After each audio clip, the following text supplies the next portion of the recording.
Shawnee and Lenape. I'm the Indigenous and Kumei Research Coordinator for the Sycuan Cultural Nation, and I'm co-founder and co-director of the Indigenous Law Institute. How do you spell Newcomb? Newcomb. Okay, so we were talking earlier about the papal justification for what the Europeans did in New York. Can you explain that a little bit? Well, the history of the Vatican documents of the 15th century is pretty interesting.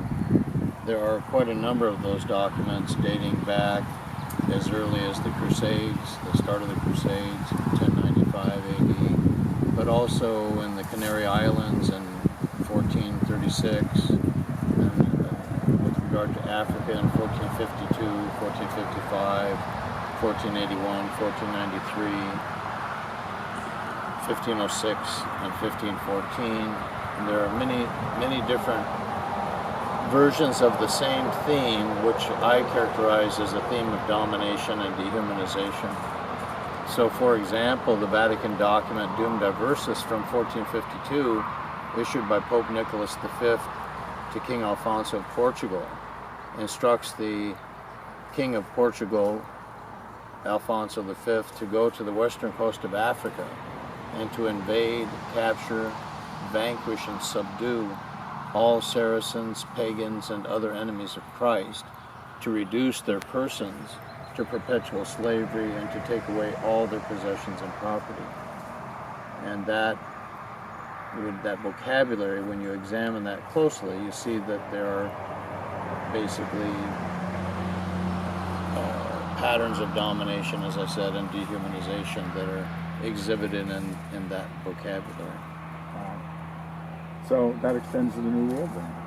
Well, after Cristobal Colon, aka Columbus, returned to Spain from the Caribbean, the King and Queen of Spain, Queen Isabel and King Ferdinand, requested of the Pope Alexander VI, a confirmation of their quote-unquote discoveries. And there were 4 different documents issued in 1493 as a result of that request. And when you get into the Latin and the English versions of those documents, the Latin original version and the English translation is pretty darn interesting. So, for example, the Pope says that it's cherished of the heart of his heart and something desirous of the quote-unquote divine majesty, I assume that means God, that barbarous nations be reduced or subjugated and subjected to the Catholic faith and Christian religion. And he issues the document for the propagation of the Christian empire, Christiani Imperii in Latin. And there are many different areas of the document that are of critical importance. For example, there's a sentence in the document that states, "We trust in Him," with a capital H on Him, "from whom empires and dominations and all good things proceed." The English version that you find in a book published by the Carnegie Institution in 1917 says, "We trust in Him from whom empires and governments and all good things proceed." But when you look at the Latin word for governments in the original version of the papal bull, it states dominationes, dominations. So that's why I characterize it in that manner. Mm-hmm. So when you look at these patterns, what you'll see is that those patterns of language exemplify the claim of a right of domination. And it's specifically directed at non-Christian lands. You cannot find the word Europe or European in those documents, not that I've found it. It's very specifically a differentiation between the Christian world and the non-Christian world. One of the things that happens with scholars in these contemporary times is that they take the word Christian and remove that from the text and put the word European in its place. And so it's then characterized as a doctrine of European discovery, and it's actually the doctrine of Christian domination. And so that there's a clear turn of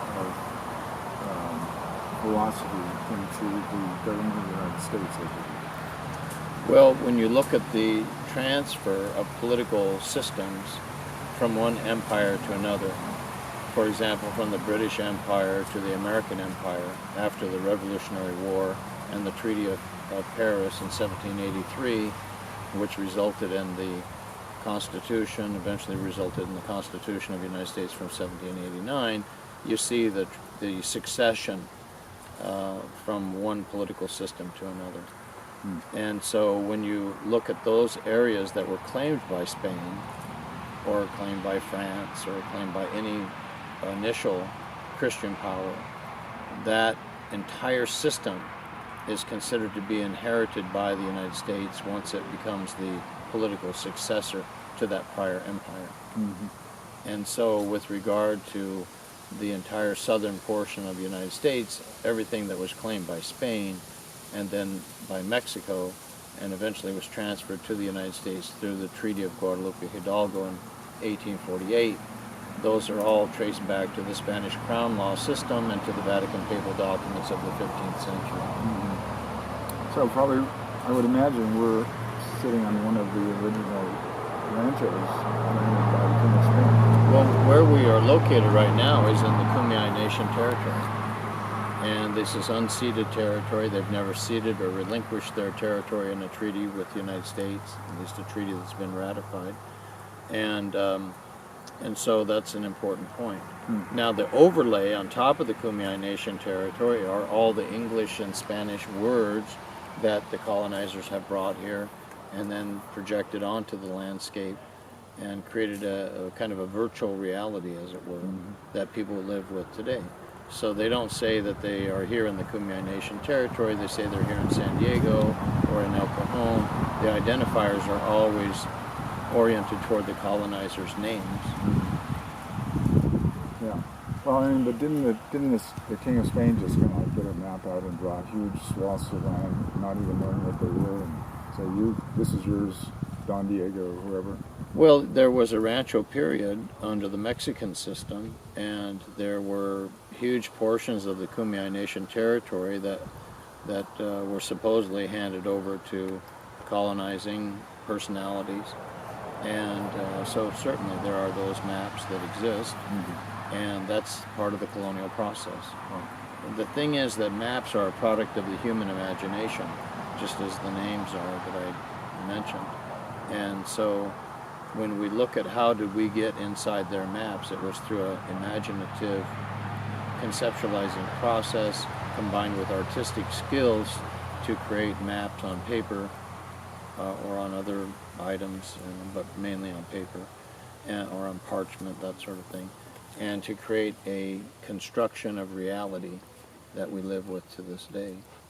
But the thing that gets lost sight of is that it's a reality system of domination in relation to the original nations and peoples of this continent and this hemisphere. And then other areas too, such as Aotearoa, now commonly known as New Zealand or Australia, and Africa, places like that.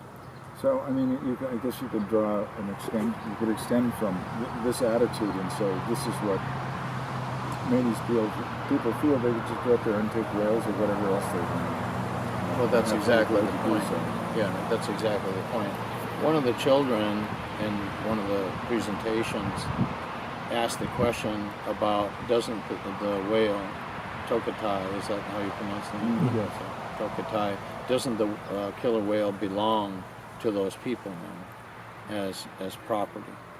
And when you look at the word property and the definition of it in any law textbook, it's pretty interesting. And one of those law textbooks says that property is the first establishment of socially approved physical domination over some part of the natural world. And so the colonizers that come in invasively on top of the original nations and peoples assume unto themselves the claim of a right to go in and take anything that they are able to capture and convert that into property, meaning they assert a right of domination over that for money-making purposes or for profit. And so the killer whales, this whole history of the killer whales and the horrible history that we saw with regard to those that were quote-unquote harvested, meaning killed and then captured, those that were captured, such as Tokitae, is part of the manifestation of that process of domination and the system of domination. That's what I wanted. Thank you very much. Okay. Yeah, thank Appreciate your help.